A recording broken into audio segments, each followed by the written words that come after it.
Salut à tous, c'est Twantix, j'espère que vous allez bien. Donc aujourd'hui, nouvelle vidéo pour vous parler du marché des crypto-monnaies. Et merci à tous de vous abonner à ma chaîne YouTube. On est 2500, encore 7500 avant le 10 000. Je pense que ça va arriver très bientôt. Donc voilà, merci à tous aussi pour vos retours. Dans ma dernière vidéo, on a eu 98% de j'aime. Et c'est quand même assez gros avec 2000 vues dans un marché qui est quand même en mauvaise posture. Quand même bien. Aussi, mon groupe Telegram, toujours disponible. Nous sommes 328 et les conversations sont très intéressantes. L'ambiance est très bonne et la communauté commence de plus en plus à avoir une certaine complicité, quand même assez beau à voir. Aussi, mon Twitter, Mr20x, n'hésitez pas à m'ajouter, le lien dans la description. On commence tout de suite par Tron. Tron, apparemment, ils sont en train d'essayer d'acquérir BitTorrent, c'est-à-dire Raspberry, qui s'occupe de uTorrent, etc. Toutes les plateformes de partage de fichiers en peer-to-peer. Ici, on voit clairement le nom de Justin Sun, le fondateur de Tron. Et c'est quand même une grosse nouvelle. Une grosse nouvelle parce que Tron veut décentraliser l'Internet qu'on connaît déjà. Vraiment offrir une solution du World Wide Web, vraiment décentralisée. C'est quand même assez gros comme objectif, sachant que ça va être très très compliqué de changer ce qui existe déjà et vraiment offrir des solutions. Mais acheter BitTorrent, c'est quand même une assez bonne façon de vraiment avoir un accès à l'Internet qui existe déjà. BitTorrent, par contre, il est controversé parce que ça donne accès au piratage de films et de musique. Et c'est quand même assez peu soutenu dans la sphère technologique, mais c'est très très connu, c'est très populaire. Tout le monde connaît un peu ça. C'est le Emule des temps modernes. Tron, si jamais ça s'officialise, si jamais c'est vraiment légitime et que c'est vraiment vrai, c'est quand même une grosse nouvelle. Donc, il faudra surveiller ça. Tron, si jamais commence à acquérir des compagnies autres que dans le domaine de la blockchain et des crypto-monnaies, c'est quand même une très bonne technique, selon moi, pour vraiment s'imposer sur Internet. Ici, une nouvelle assez insolite. Au Royaume-Uni, un vendeur de t-shirts vient de se faire rappeler à l'ordre et on vient de lui dire qu'il n'avait pas le droit d'utiliser le mot Bitcoin et que il pouvait être poursuivi par la justice parce que Bitcoin a été déposé, a été trademarké. Il y a un trademark au Royaume-Uni. Personne n'a le droit d'utiliser Bitcoin à part la personne qui, euh, qui est en possession du mot. Et du 22 décembre 2017 au 22 décembre 2027, donc Bitcoin appartient officiellement à Monopoly Ltd au Royaume-Uni. Donc quand même assez dommage pour ceux qui voulaient faire des produits dérivés Bitcoin, etc. Mais là, cette personne-là sur Reddit a eu quand même de la visibilité. Ils vont lancer une invalidation du trademark par la justice. Donc, ils vont vraiment faire un recours collectif pour vraiment récupérer le mot parce que Bitcoin, évidemment, ça appartient à personne. Donc, je vois pas la logique là, derrière tout ça. Comment les régulateurs ont pu accepter cette foutaise. Donc, il faudra surveiller ce genre de situation parce que, évidemment, si on veut vendre des produits dérivés, par exemple, sur mon futur site internet, imaginez si je vends un t-shirt et que je me fais poursuivre en justice parce que Bitcoin est copyrighté, quand même assez gros. D'ailleurs, Bitcoin est open source, il appartient à personne. Satoshi Nakamoto l'a clairement dit dans son white paper que Bitcoin n'appartient à personne. Ici, une nouvelle assez intéressante que j'ai trouvée, c'est que un manoir du XVIIe siècle va être vendu aux enchères et il pourra être vendu en crypto-monnaie si jamais l'acheteur veut l'acheter en crypto-monnaie. Donc la valeur en ce moment c'est 42 millions, évidemment c'est une enchère donc ça peut monter. C'est quand même assez intéressant vu que c'est la première fois qu'un manoir aussi vieux et aussi cher a été proposé en crypto-monnaie. Et l'UNESCO le protège, c'est un site protégé par l'UNESCO, donc le Palazzo Albertini Spinola en Italie.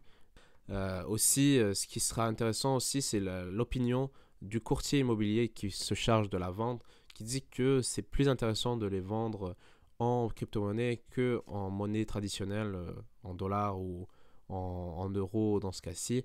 Euh, Parce qu'on aura beaucoup plus de transparence et on va avoir de la sécurité par rapport au fonds, ce qu'on ne retrouve pas nécessairement aux États-Unis, selon le courtier immobilier qui vend la maison.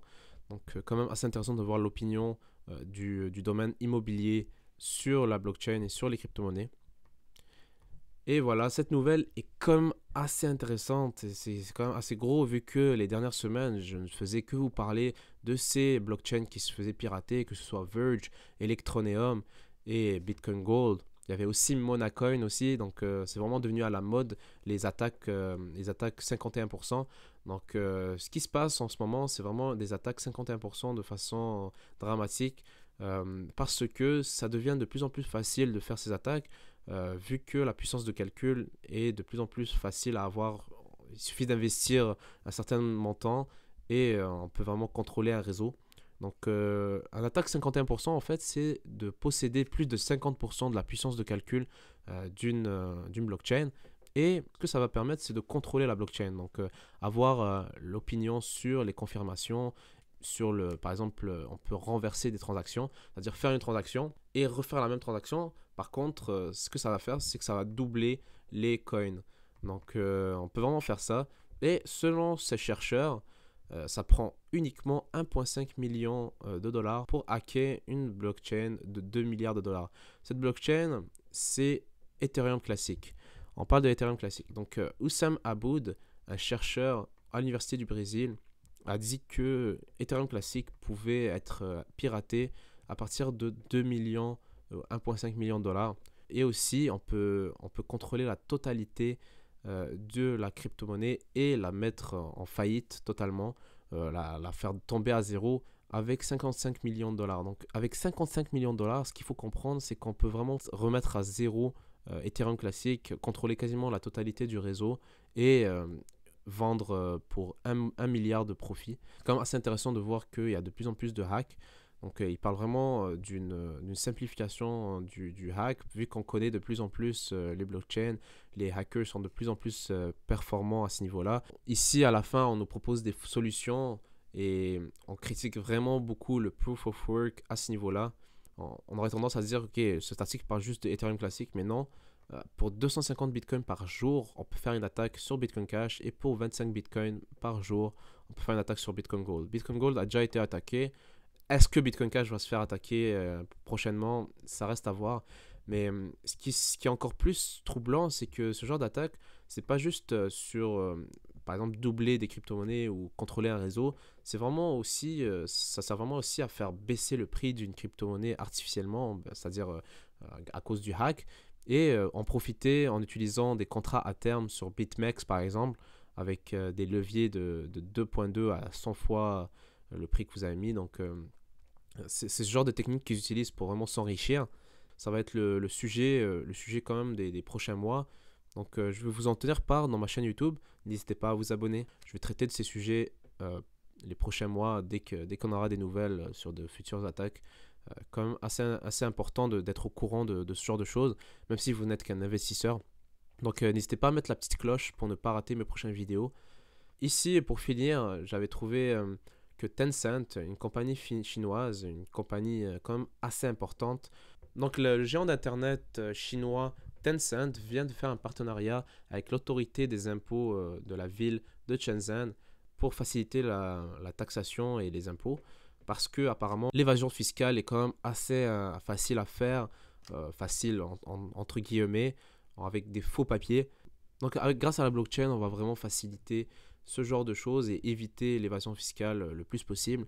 On parle vraiment de modernisation, d'optimisation de la taxation et de l'environnement d'entreprise à Shenzhen. Donc pour vraiment pousser Shenzhen vers les sommets et faire évoluer cette ville en Chine. Donc voilà, ça va être tout pour aujourd'hui. N'hésitez pas à vous abonner à la chaîne, à rejoindre le groupe Telegram pour discuter tous ensemble et à rejoindre le Twitter. Donc merci à tous d'avoir regardé ma vidéo. Je vous souhaite une excellente fin de journée.